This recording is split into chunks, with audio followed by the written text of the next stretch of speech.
Merhaba dostum, ben Vatnela. Elinizde S3000'i kadar kötü bir tane telefon var ve hiç oyun oynayamıyor musunuz? İşte bugün bu sıkıntıdan kurtulmanız için size 12 tane oyun önerisinde bulunacağım. Bu arada bu oyunları en kötü telefonda bile oynanabiliyor diye çöp sanmayın. Hepsi birbirinden kaliteli, aynı zamanda 10 numara optimizasyonla her telefonda rahatça oynanan oyunlar olacak. Ve bu videoda bir tane konuğumuz var. Karşımızda Huawei.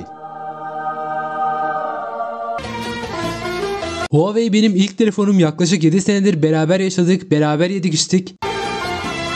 Kendisi bu konularda usta olduğu için lisedeki oyunları onunla beraber inceleyeceğiz. O zaman hadi başlayalım.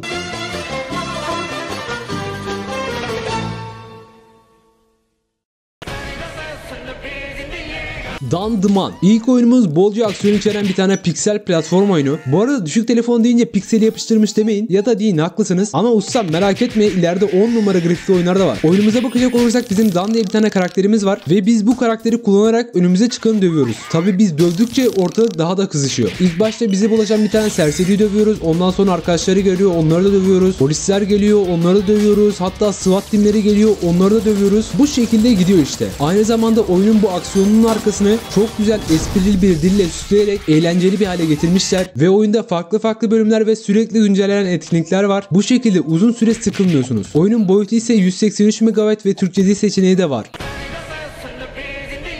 Rival Knight. Bu oyunda siz şövalyesiniz. Elinizde mızrağınız, altınızda atınızla 1 vs 1 kapışıyorsunuz ve en iyi vuruşları yapan kazanıyor. Oyunun mantığı bu kadar basit fakat içerik bakımından bir hayli zengin. Mızraklarla, atlarla ve zırhlarla bayağı bir çeşitlilik var ve zorlayıcı düşmanlarla oynuyorsunuz. Oyunun mantığı basit olduğu için grafikleri de abanmışlar. Bu sayede görsel olarak da güzel görünüyor. Boyut olarak 352 MB'lık bir boyutu var ve Türkçe dil seçeneği de var.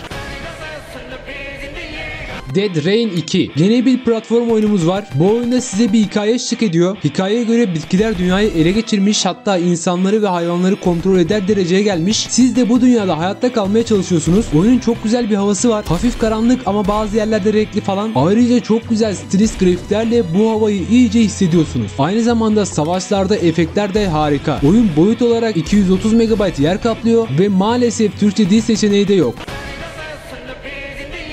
Cover Fire. Bu oyun ortalama 20 yaşındaki dostlarımın küçükken bağımlısı olduğu bir tane oyun. Oyunda siz bir tane askeri kontrol ediyorsunuz ve siper alarak düşmanlarınızla savaşıyorsunuz. Ayrıca siperler mermi yedikçe kırılıyor. Bu da bir hayli aksiyon yaşatıyor. Oyunda sürüyle bölüm var ve bölümlerde hep farklı tarzlarda. Bazen sniper var elinizde, bazen taramalı ya da bazen bir trende giderken bazen yıkık dökük bir tane binada savaşıyorsunuz. Ayrıca oyunun havası biraz daha gelecekte geçiyor. Bu sayede de robotlar gibi değişik düşmanlar da ediniyorsunuz. Oyun grafik konusunda da eski olmasına rağmen hala güzel. Oyun boyut olarak ise 824 MB'lık bir boyuta sahip ve Türkçe dil seçeneği de bulunuyor.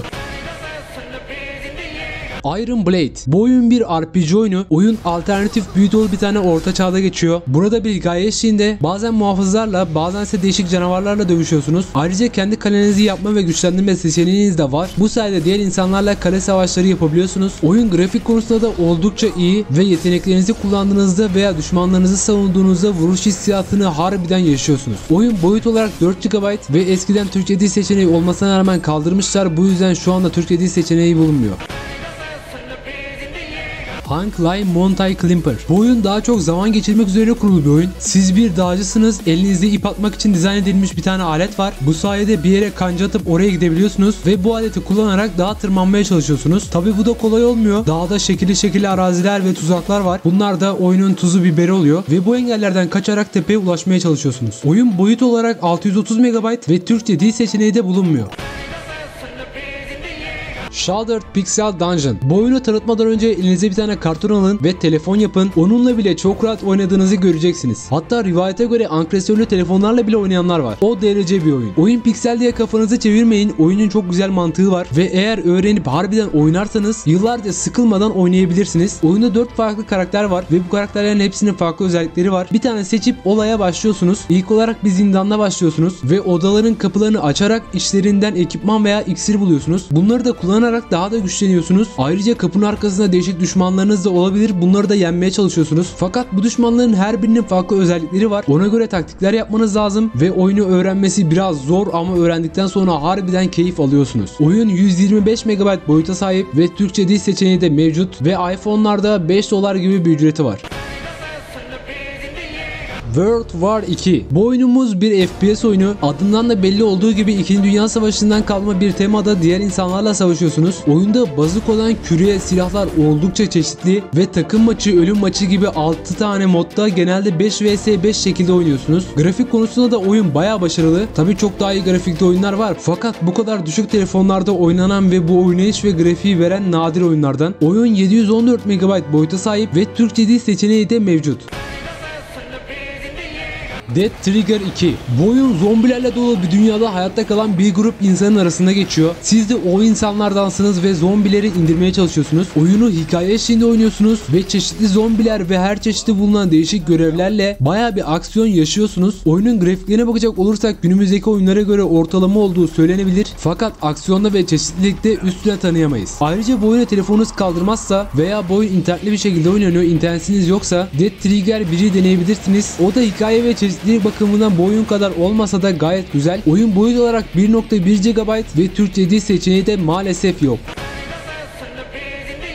Nyx Quest. Bu oyun bir platform bulmaca oyunu. Siz uçan Nyx adında bir periyi yönetiyorsunuz ve arkadaşınızı bulmaya çalışıyorsunuz. Tabi atmosferin Yunanistan'da geçmesiyle de Yunan tanrıları ve destansı karakterler durur mu? Hemen sizin yolunuza çıkıyorlar. Siz de rüzgarı, ateşi kontrol edebiliyorsunuz. Bu şekilde hem o yaratıklarla savaşıyorsunuz hem de çeşitli bulmacaları çözüyorsunuz. Oyunun 10 numara grafik yapısı var ve antik Yunan havasını da bayağı yaşatıyor. Oyun boyut olarak 218 MB ve Türkçe dil seçeneği de maalesef bulunmuyor. Hoppen Hell. Bu oyun zaman geçirmek için birebir olan ve sizin hızlı düşünme yeteneklerinizi sınayan bir tane oyun. Oyun aslında çok basit, dik bir şekilde oynanıyor bu arada. İşte sizin bir tane karakteriniz var ve blokların üstünde oynuyorsunuz. Karşınızda şekilli rakipler ve zorlu yer şekilleri var ve oynayabileceğiniz 3 tane hamle var. Ya ileri gidersiniz, ya saldırırsınız, ya savunursunuz. İşte siz de bu hamlelere hızlı kararlar vererek oynamaya çalışıyorsunuz. Oyun piksel olmasına rağmen ve basit görünmesine rağmen gayet çeşitli ve tatlı tasarımlarıyla bir aile eğlenceli. Oyun boyut olarak 30 MB ve Türkçe dil seçeneği de maalesef yok.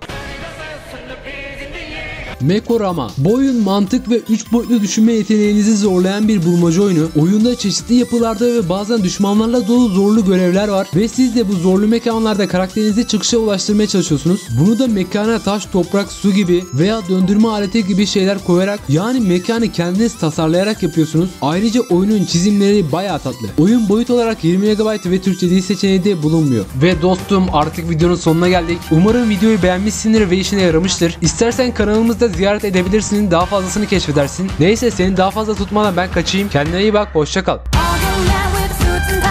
Sitting in the crowd, smoking big cigars. I hope you're ready for what's coming now.